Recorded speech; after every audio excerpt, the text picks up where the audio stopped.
سورۃ الانبیاء آیت نمبر 78 سے آیت نمبر 112۔ اعوذ باللہ من الشیطان الرجیم، بسم اللہ الرحمن الرحیم۔ اور یاد کریں داؤد اور سلیمان کو جب وہ دونوں اس کھیتی کی بابت فیصلہ کر رہے تھے جسے رات کو ایک قوم کی بکریاں چر گئی تھیں، اور ہم ان کے فیصلے کے شاہد تھے۔ چنانچہ ہم نے وہ فیصلہ سلیمان کو سمجھا دیا، اور ہر ایک کو ہم نے حکم اور علم دیا۔ اور ہم نے داؤد کے ساتھ پہاڑ اور پرندے مسخر کیے تھے، وہ تسبیح کرتے تھے، اور یہ ہم ہی کرنے والے تھے۔ اور ہم نے اسے تمہارے لیے زرع کی صنعت سکھائی تھی تاکہ تمہاری لڑائی کی تکلیف سے تمہیں بچائے۔ پھر کیا تم شکر کرنے والے ہو؟ اور ہم نے سلیمان کے لیے تند و تیز ہوا مسخر کر دی، وہ اس کے حکم سے اس سرزمین کی طرف چلتی تھی جس میں ہم نے برکت دی تھی، اور ہم ہر چیز کو خوب جانتے ہیں۔ اور کچھ شیطان بھی تابع کیے تھے جو اس کے لیے سمندر میں غوطہ لگاتے اور اس کے علاوہ بھی کئی کام کرتے تھے، اور ہم ہی ان کے نگران تھے۔ اور یاد کریں ایوب کو جب اس نے اپنے رب کو پکارا کہ بے شک مجھے تکلیف پہنچی ہے اور تو ارحم الراحمین ہے۔ چنانچہ ہم نے اس کی دعا قبول کی، اور جو تکلیف اسے تھی اس کو ہم نے دور کر دیا، اور ہم نے اسے اس کے اہل و عیال بھی دیے، اور اپنی مہربانی سے ان کے ساتھ اتنے ہی اور بھی عطا کیے تاکہ یہ عبادت گزاروں کے لیے نصیحت ہو۔ اور اسماعیل، ادریس اور ذوالکفل کو یاد کریں، یہ سب صابر تھے، اور ہم نے انہیں اپنی رحمت میں داخل کیا، بے شک وہ صالحین میں سے تھے۔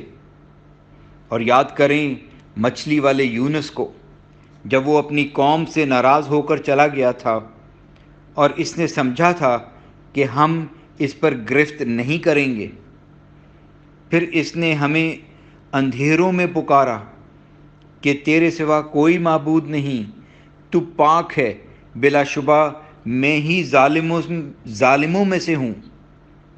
چنانچہ ہم نے اس کی دعا قبول کی، اور ہم نے اسے غم سے نجات دی، اور ہم اسی طرح مومنوں کو نجات دیتے ہیں۔ اور یاد کریں زکریا کو جب اس نے اپنے رب کو پکارا تھا، اے میرے رب تو مجھے اکیلا نہ چھوڑ، اور تو ہی بہترین وارث ہے۔ چنانچہ ہم نے اس کی دعا قبول کی، اور ہم نے اسے یحییٰ عطا کیا، اور ہم نے اس کے لیے اس کی بیوی کو درست کر دیا۔ بے شک وہ انبیاء نیکیوں میں جلدی کرتے اور ہمیں رغبت اور ڈر سے پکارتے تھے، اور وہ ہمارے ہی نیاز مند تھے۔ اور اس عورت کو یاد کریں جس نے اپنی عفت و عصمت کی حفاظت کی تھی، پھر ہم نے اس میں اپنی روح پھونک دی، اور اسے اور اس کے بیٹے عیسیٰ کو اہل عالم کے لیے عظیم نشانی بنا دیا۔ بلا شبہ یہ تمہارا دین ایک ہی دین ہے، اور میں تمہارا رب ہوں، لہٰذا تم میری ہی عبادت کرو۔ اور انہوں نے اپنا دین باہم ٹکڑے ٹکڑے کر ڈالا، بالآخر سب ہماری ہی طرف لوٹیں گے۔ چنانچہ جو بھی نیک عمل کرے اور وہ مومن بھی ہو تو اس کی کوشش کی ناقدری نہ ہوگی، اور بے شک ہم اس کے عملوں کو لکھ رہے ہیں۔ اور ہر بستی جسے ہم نے ہلاک کیا ہے اس پر لازم ہے کہ اس کے باشندے دنیا کی طرف نہیں لوٹیں گے، حتیٰ کہ جب یاجوج اور ماجوج کھول دیے جائیں گے، اور وہ ہر بلندی سے تیزی سے دوڑتے آئیں گے، اور سچا وعدہ یوم قیامت قریب آ پہنچے گا۔ تب کافروں کی آنکھیں پھٹی کی پھٹی رہ جائیں گی، اور وہ کہیں گے ہائے ہماری کم بختی، ہم اس سے غفلت میں رہے، بلکہ ہم ہی ظالم تھے۔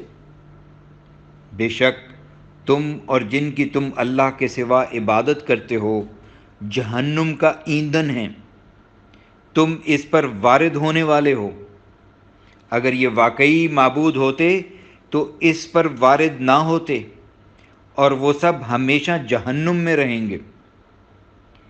اس میں ان کے لیے چیخنا چلانا ہوگا، اور وہ اس میں کچھ سن نہ پائیں گے۔ بے شک جن لوگوں کے لیے ہماری طرف سے پہلے ہی نیکی اور بھلائی مقدر ہو چکی ہو، وہ اس سے دور رکھے جائیں گے، وہ اس کی آہٹ بھی نہ سنیں گے، اور وہ اپنی دل پسند نعمتوں میں ہمیشہ رہیں گے۔ بڑی گھبراہٹ انہیں غمگین نہیں کرے گی، اور فرشتے ان سے یہ کہہ کر ملیں گے، یہ ہے تمہارا وہ دن جس کا تم سے وعدہ کیا جاتا تھا۔ جس دن ہم آسمان کو لکھے ہوئے کاغذ کی طرح لپیٹ دیں گے، جس طرح ہم نے تخلیق کی ابتدا کی تھی، اسی طرح ہم پھر اس کا اعادہ کریں گے۔ یہ ہمارے ذمہ وعدہ ہے، بے شک ہم اسے پورا کرنے والے ہیں۔ اور بلا شبہ ہم زبور میں نصیحت کے بعد یہ لکھ چکے ہیں کہ بے شک میرے نیک بندے زمین کے وارث ہوں گے۔ بلا شبہ اس میں ہمارے عبادت گزار بندوں کے لیے بہت بڑی اطلاع ہے۔ اور اے نبی، ہم نے آپ کو تمام جہان والوں کے لیے رحمت بنا کر ہی بھیجا ہے۔ کہہ دیجئے میری طرف تو صرف یہ وحی کی جاتی ہے کہ بس تمہارا معبود ایک ہی ہے، پھر کیا تم مسلمان ہو؟ پھر اگر وہ منہ موڑیں تو کہہ دیجئے میں نے تمہیں یکساں طور پر خبردار کر دیا ہے، اور میں نہیں جانتا کہ جس کا تمہیں وعدہ دیا جاتا ہے وہ قریب ہے یا بعید۔ بے شک اللہ پکار کر کہی ہوئی بات کو بھی جانتا ہے، اور جو تم چھپاتے ہو اس کو بھی جانتا ہے۔ اور میں نہیں جانتا، شاید یہ تاخیر عذاب تمہارے لیے آزمائش اور ایک وقت تک تمہیں مزید مزے کرانا ہو۔ رسول نے کہا، اے میرے رب، حق کے ساتھ فیصلہ فرما، اور ہمارے رب نہایت مہربان ہے، اور ہمارا رب نہایت مہربان ہے۔ جو باتیں تم بیان کرتے ہو ان پر وہی مدد مانگے جانے کے لائق ہے۔ الحمدللہ۔